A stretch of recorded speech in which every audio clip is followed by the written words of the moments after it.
Hey everyone, Spanners here. I am the Christina Lee Mace substitute, and I'm jumping into the host's chair. And what a race to jump into! Or I think maybe it was a race that was amazing. I have no idea what happened. So thankfully, I'm joined by a couple of Formula E experts.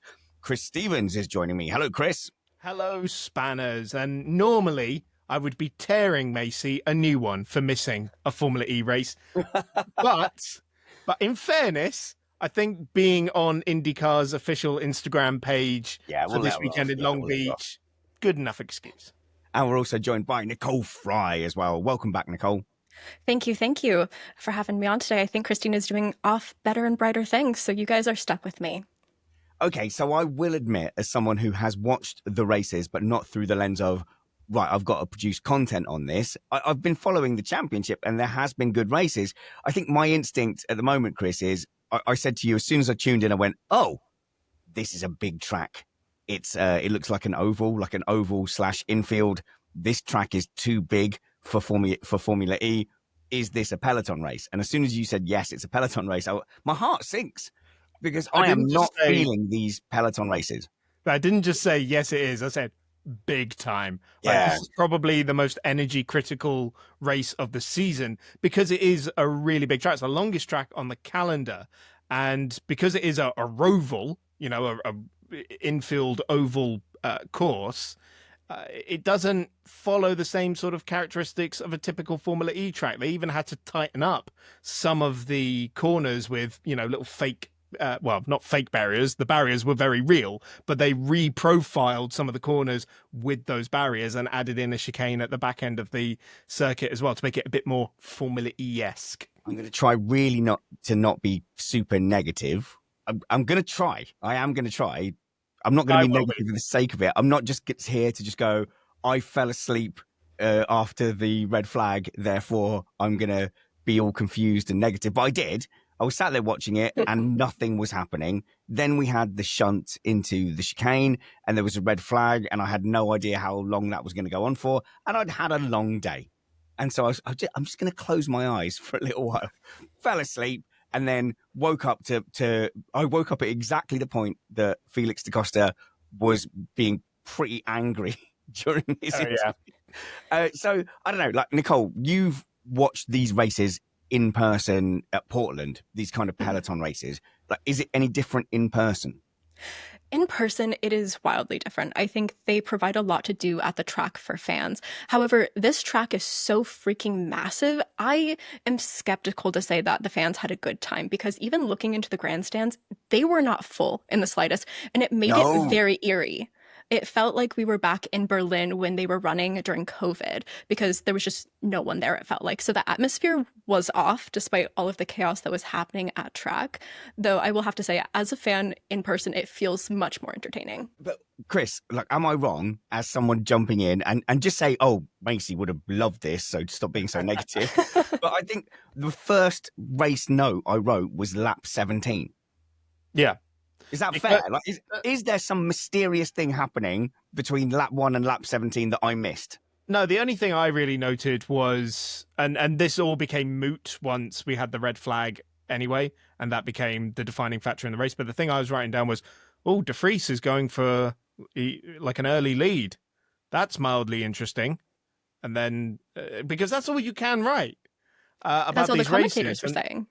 Yeah, exactly. They don't even bother with it. The problem with, like, because of all the first, like, 2/3 of the race doesn't matter, right?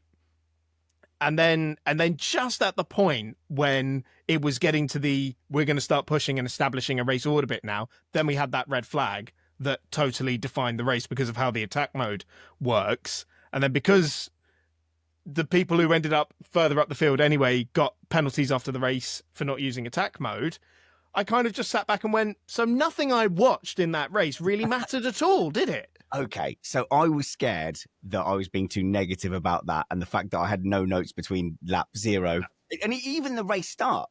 It was so cautious. No one did anything. No, they completely were trying to get into a single file line before they even got to turn 1 on the opening lap of the race. And that to me is just really sad, because there's people at Formula E who genuinely think we'd rather sit there and watch 350 quote unquote overtakes, which you can't call them overtakes when they're just waving you by, that are completely forgettable, rather than actual racing. And what's really sad is that I've spent today watching great racing in Formula 3 and Formula 2 at the Bahrain Grand Prix. As soon as we're done with this, I'm going to tune into the IMSA as well. And they have, both of those races in Bahrain today were absolutely stunning, with grandstand finishes. And for this to be the sort of dessert in the evening was just a major letdown. Yeah, it was. I don't even know what to expect with Formula E anymore. We talked a little bit earlier about how we start the season, we're so excited. It feels like they're finally turning things around. And then we get a race like this, and it's like, qualifying doesn't matter, practice doesn't matter, the first half of the race doesn't even matter. And we're just kind of left wondering what the heck happened. And the person who crossed the finish line first isn't actually first. So for fans all over, it is just chaotic. And it's no wonder, I think, that Formula E just kind of has a hard weekend, like every other weekend, when things like this are constantly happening, when we have these peloton races that seem exciting potentially, but it just takes so long for any action on track to actually take place, that by the end of the race we have people falling asleep, and you can't even blame them. Whoa, okay. I had a long day. Okay. He's a dad, Nicole, all right? He gets a dad pass. It is late in the UK. It is morning for me, so I'm like, in my defense, we landed back on holiday at 2 a.m. last night, woke straight up and went to like a tennis tournament, came home, and I was enjoying the Formula One. That was very exciting. And Formula E didn't grip me. So I was already looking for a nap. I was looking for an out, and Formula E gave me the perfect opportunity. However, it's the crossing the line thing, Chris. If I was in the stands, I'm not confident that I would have known what was happening. So the commentators called it fairly well.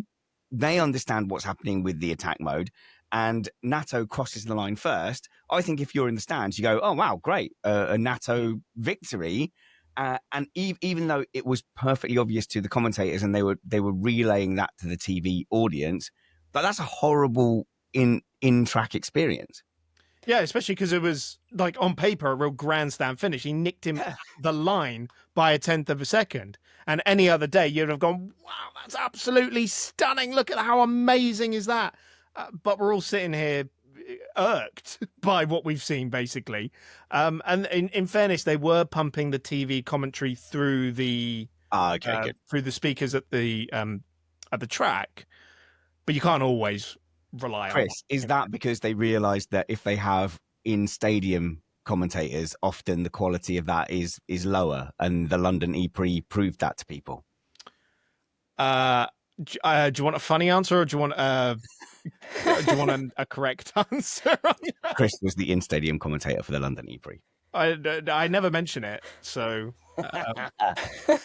okay, so I don't want to be super negative about attack mode, because on the tracks where it's not been a peloton style thing, actually we've praised it, and we've said, okay, they've been brave, they've done something that actually makes an effect. So the biggest criticism we had about attack mode in previous seasons was that it was just almost like a joker lap.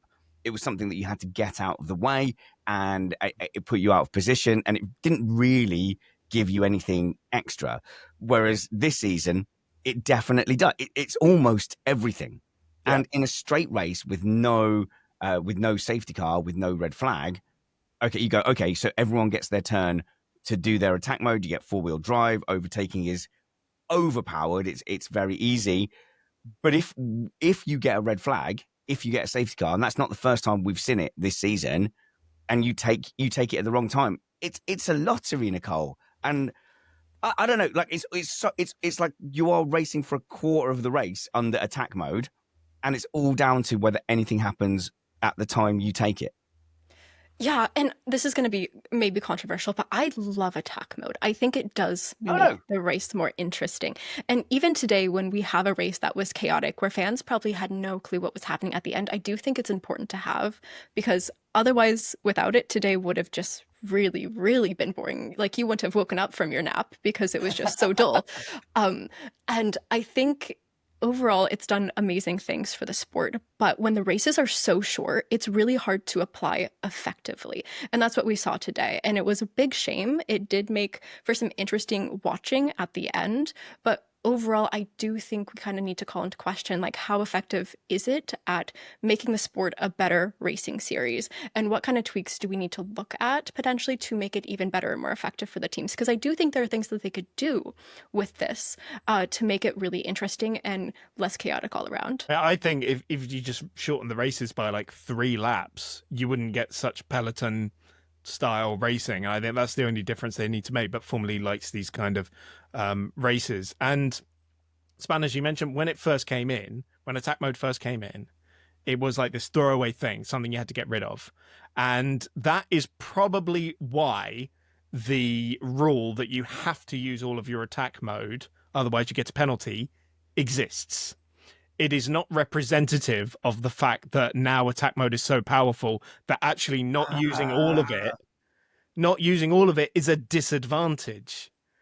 But that rule has carried over. They haven't adjusted it because going into the season, we didn't know how powerful it was going to be, right? And this isn't the first time it's happened. We had a red flag race in Diriyah some years ago where Jev was one of the drivers. I think he lost a podium because he hadn't used all of his attack mode.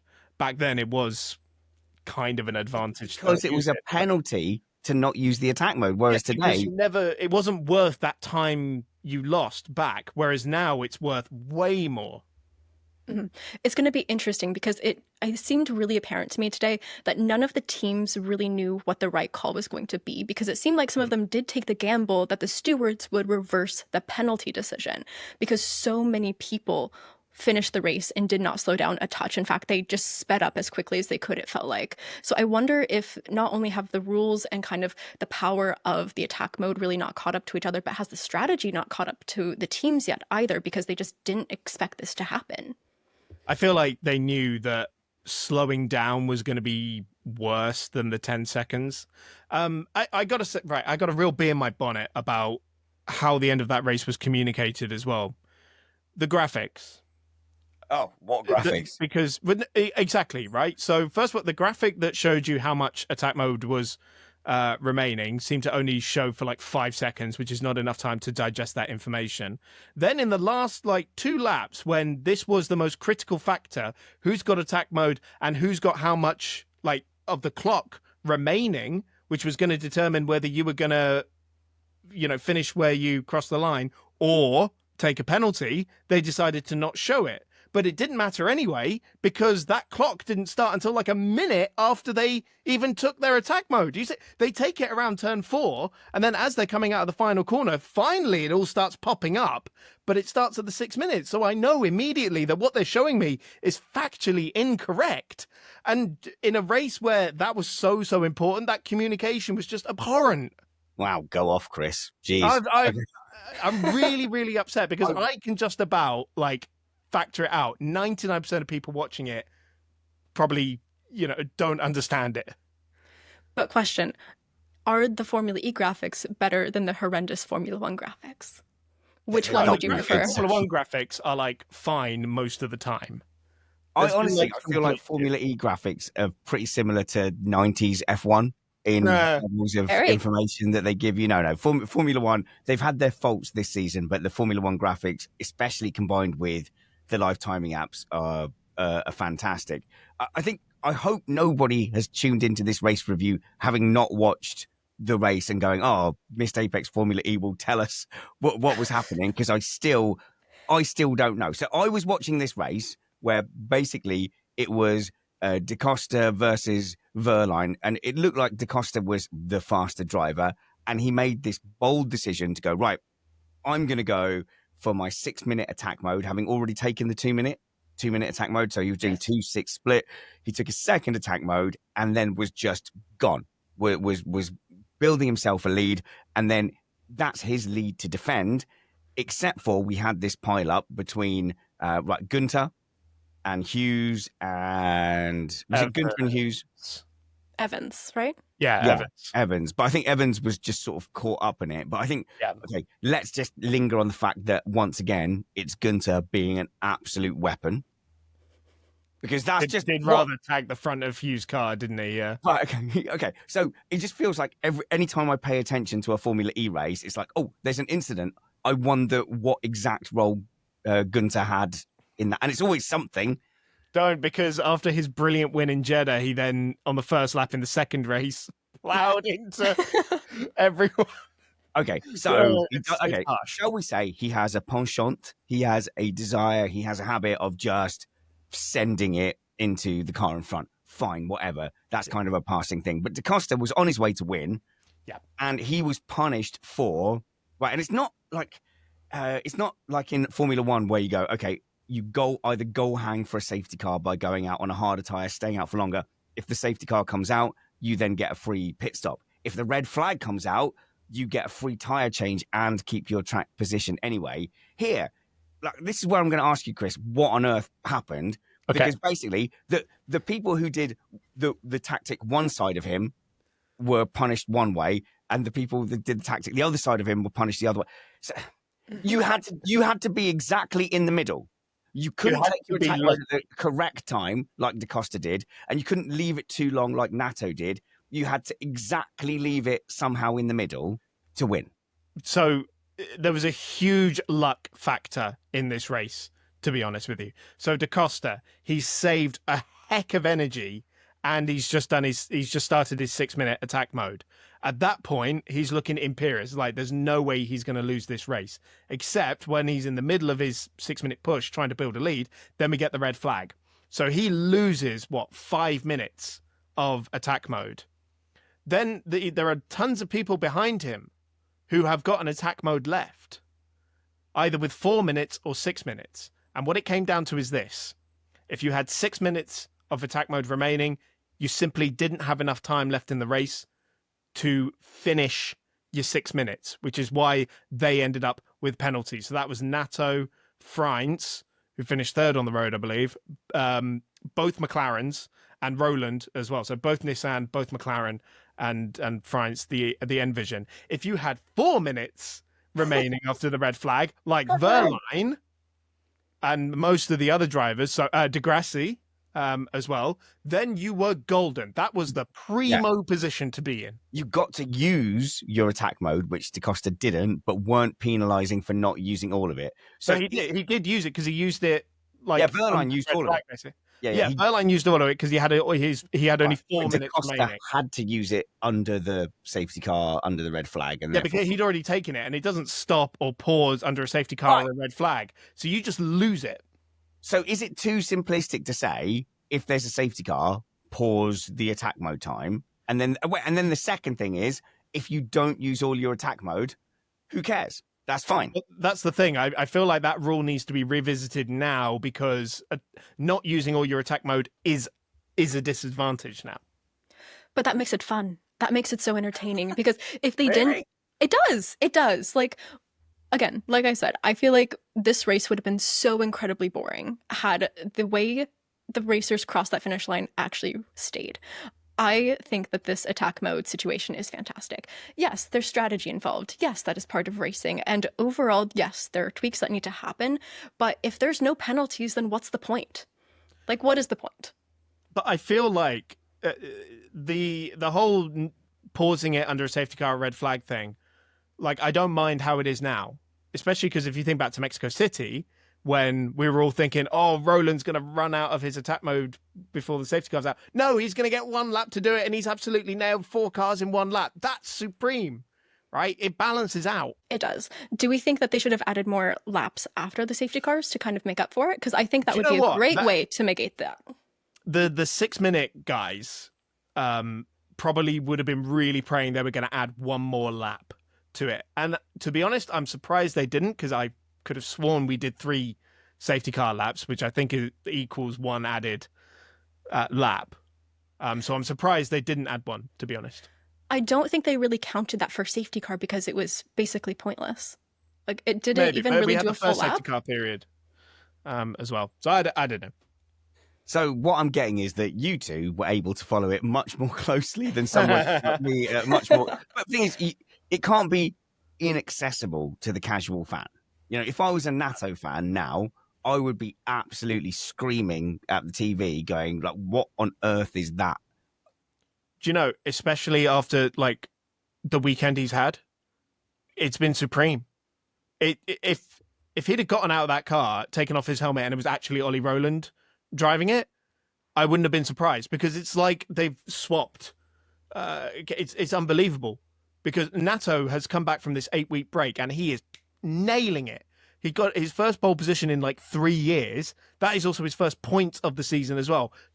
Going into this weekend, Rowland had single-handedly put Nissan at the head of the team's championship. And Nato had been nowhere, and suddenly we come back from this break. Rowland is really, really struggling. There was such a telling team radio message from free practice where he said, "I don't know what you've done to this car during the break, but I cannot brake anymore." And so there's been, I think, some sort of software update to that car, because software updates in Formula E are like aero updates in Formula One. And Rowland just can't get on top of it, but Nato is loving it. It was so shocking to see how many teams came out of this 8-week break, which I think was like 55 days, which is insane. And I could go on a whole rant about how that is not good for the sport or for the fans. But Do it, because it kills me. it's one of my biggest pet peeves with Formula E, and I'll go on a tangent for a little bit, because this is like stepping onto my soapbox to get onto my high horse. Like, this sport does such a poor job of making everything accessible and understandable for the common fan. Like, if you're not seeking out Formula E, it is very hard to find. It is hard to get a grip around the rules and the regulations and the qualifying and the duels. And if I was a fan who was brand new to the sport, who just happened to buy a ticket for this race in Miami, or Homestead, I should say, and I walked into the track today, I don't know if I would leave ever wanting to come back, because that is just how chaotic this sport is. And at times it is very, very frustrating. But getting back to this 8-week break, break, after I've gone on my tangent, this 8-week break has been, it seems, very chaotic for some of these teams. I don't know if there was really any team strategy coming into the race weekend, or if they were just kind of testing different things with some of their cars, hoping that something stuck, because they haven't really been able to do much running in the past couple of weeks. And some drivers seemed very bent out of shape, which is a shame, because I don't think we were expecting any of the podium finishers that we saw today. For the most part, I was shocked to see the top 10 when the race was basically done. And overall, I just have this like sinking feeling in my heart that this is just going to be a couple of weeks. I think, when is the next race? It's like a month away, it feels like. Yeah, it's always a month away. That's one of my biggest issues. Hang on. No, the races are all like 2 weeks apart now. Stacked up now. Okay, hold on. good. Let me get my calendar out. So Yes. I will ask Monaco. 3 weeks to Monaco. And actually, the last 2 Monaco E-Prix have been really great. decent. I've enjoyed them. Really good. Then it's only 2 weeks to Tokyo, and then 2 weeks to Shanghai, and then 3 weeks to Jakarta. Are any of those peloton races? Because, man, I don't know. Monaco. Jakarta. Monaco, no. Yeah, well, no, probably is. It probably is. It depends. Basically, it will be a peloton race if this 8-week break teams have like not been able to figure out what the heck they're doing. I think this 8-week break will kind of decide the rest of the season, in my opinion, as far as the upgrades, as far as the changes, because there's now such a quick, tight turnaround that it's going to be very difficult for any of these teams to make meaningful adjustments in a way that's actually effective, in my opinion. And if they're unable to use this race weekend and the lack of a second race to kind of prepare for Monaco, they're royally screwed. Okay, so Nicole there just said there was some people who were bent out of shape from this break. So we'll do an extended "you missed the apex and hit the apex" awards. How's that? So I want to find out from you guys who did well and who didn't. So Nicole, you were saying some people basically were bent out of shape. For you, who was most disappointing? Oh, probably Nick Cassidy. I was expecting a little bit, or not Nick Cassidy, sorry. I'm looking at the where are wrong. those guys? Yeah. Where was Jaguar at all? Yeah. So Jaguar was disappointing. I also was disappointed in McLaren. I was expecting them to have a bit more pace, and I was expecting more team play throughout this race weekend. I was expecting there to be a bit more strategy, and I don't know if they were gunning for that and they just couldn't because of the safety cars and all of the craziness that was happening, or really if, again, they were just testing things out and seeing what stuck. They really struggled in qualifying, and in fairness, they would have had double points if were it not for the attack mode penalties that they picked up. Jaguar, though, is more concerning because it seems like every bit of team radio I hear from a Jaguar driver is railing about incompetence in the team. Really? And wanting to take matters into their own hands. Oh, Nick especially. He'll come on the radio and be like, "Oh my God, what did we do to the car? I told you not to touch the car, and now the car's rubbish." Oh, he Alboned it. Yeah, he's fully Albon at the moment, and yeah, really, really concerning. On another note, we just did an interview with James Barkley about how to build a championship-winning team from scratch. If you great interview, by the way, so go back, look on the channel, look on the Formula E, Missed Apex Formula E feed on Spotify, and go and find that James Barkley interview as well. The Muller interview was fantastic, and we are going to have a Barnard interview coming out in the next couple of weeks as well. Yeah, the Barkley one I'm particularly proud of. It was good, Chris. Well done. It is really good. So definitely check that. Definitely check that one out. I got to say my Missed Apex award for this one, it's really hard to pick because there's a lot of people apart from kind of Jaguar who were just poor. It's hard to pick ones where it wasn't really their fault for doing badly. I got to say, whatever gave out on Nick de Vries' car that made him stop at the side of the road for a little bit, because I'll tell you what, Mahindra could have had a podium finish and two really, really strong results today. But obviously Nick was parked at the side of the road for quite a bit. And actually Mortara got really, really unlucky because he had safety car during both of his attack modes. So he got like no benefit from it. And he was one of the ones, he was a bit like Da Costa where he was left exposed with no attack mode remaining at the end of the race. Nicole, I'm going to get some more sort of Missed the Apex bad thing awards from you in a second. But I'll give one to... I don't know who the commentators are, so I don't know who I'm attacking here. I don't know who I'm calling out. Do you want me to tell you? No, don't, because then I'm naming a real human being instead of just shouting at the internet. But one of the commentators said, well, they all knew the rules, you know, it's all part of the tactics. And I can't disagree with that enough, because you take your attack mode at the best possible time. Attack mode is absolutely vital. Whether or not your attack mode comes at a period that's advantageous around red flags or safety cars is so crucial that it's a massive luck element. There's no way Da Costa could have known that Gunter was gonna Gunter. Like, who knows? The Gunter incident could come at any time between the start of the race and the end of the race, and often twice. So you don't know. You don't know when the Gunter period's going to come. Sorry, safety car period is going to come. And it's too big a luck element at the moment. And so I just felt that was a little bit being an apologist for the status quo. I think it's perfectly okay to say these rules at the moment, they're a hangover. It's more like a Roman city that was built up from the ground up. You know, it's more Colchester than Milton Keynes, a reference we can all get internationally, in that, you know, Milton Keynes was built from the ground up and they went, right, grid system, same as New York City. So now you can say, right, let's look at the philosophy of Formula E based on the massive change to attack mode that we've had now, based on the new generation of cars that we've got now. And let's, as part of the commentary and as part of podcasting, let's be honest and go, that doesn't work to have an entirely random order based on precisely when the safety car comes out. The thing is, they do know that the goal hanging, is a bit of a risk. Yeah, but you can't goal hang. You can't go. Yeah, you have to. You always want to leave it as late as possible, but they know that is more risky. So if not too late, not so late that you can't take all of it. No, but that was because of the safety car red flag. Exactly. So the people who hadn't taken it, who were going late, had no opportunity. They physically could not then take it. But they knew that risk with that. So everyone just has to take their attack mode immediately. No, I'm just saying, it's like when in a qualifying session in Formula One, if you only leave yourself one lap with a minute and a half to go in the qualifying session, you're risking somebody bringing out a yellow flag and spoiling your one and only lap.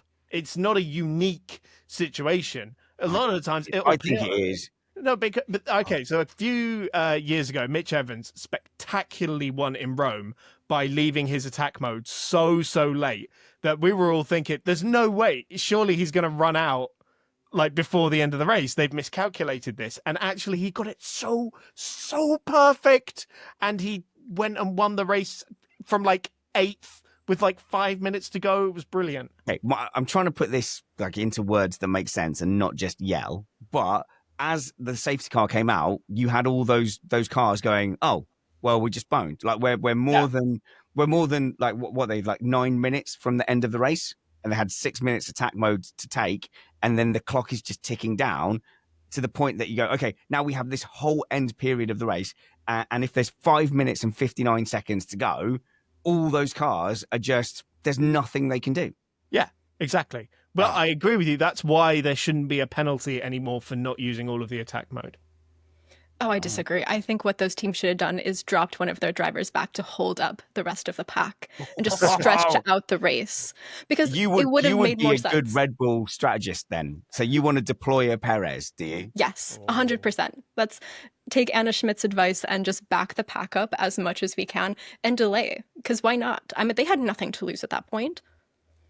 It's not the ideal track to back people up on, though. No. Would be the only counter. Super wide one.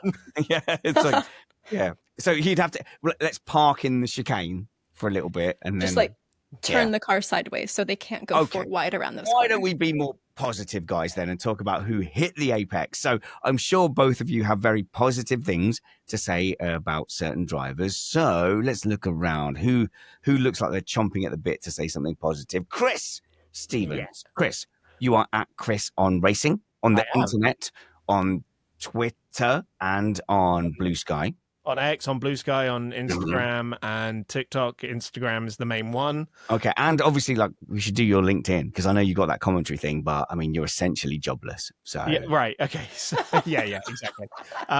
Spanners, you know, there is a very good reason why I am unavailable for the remaining Formula E race reviews on this podcast. Oh no, because you've got a little commentary hobby. No, that's fine. That's fine. I like it. All will become clear very, very soon.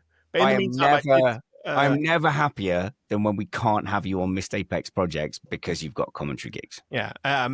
Unrelated news, I did just confirm back on GT Open again this year. So if you enjoy proper racing, come and watch some GT3s with me on the mic. Okay, I know you're not going to do any more Formula E pods, but could you not just like crap all over the series on your way out? That would be great.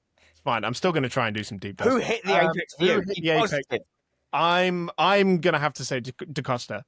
He did everything right in that race. Third is not representative of where he should have been. Before that safety car came out, before the pile up at the chicane, I don't think there was any way anyone was going to be able to take that away from him.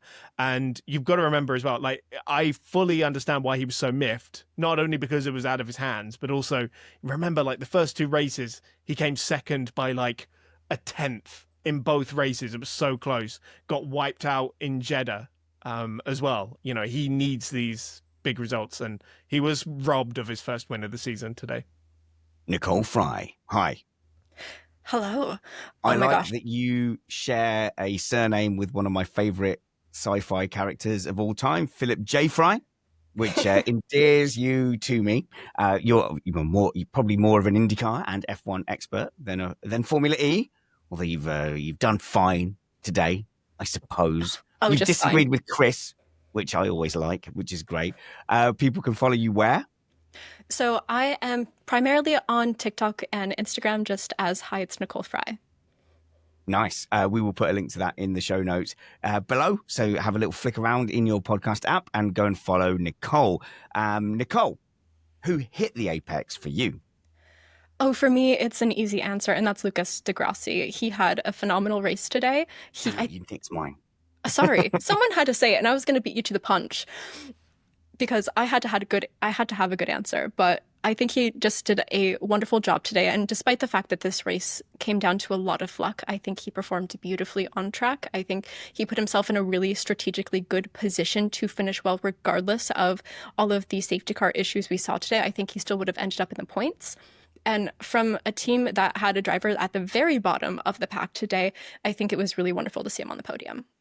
You can tell they've made like really good forward progress. Like the qualifying performance today as well from Lucas was really good, and you could just tell he was in that sweet spot. It was looking like Gen 1 Lucas, you know, where he can just place the car in like millimeter perfect on a lap, and he can drive super efficiently. But yeah, it was like Lucas of old today, and Lola's first podium.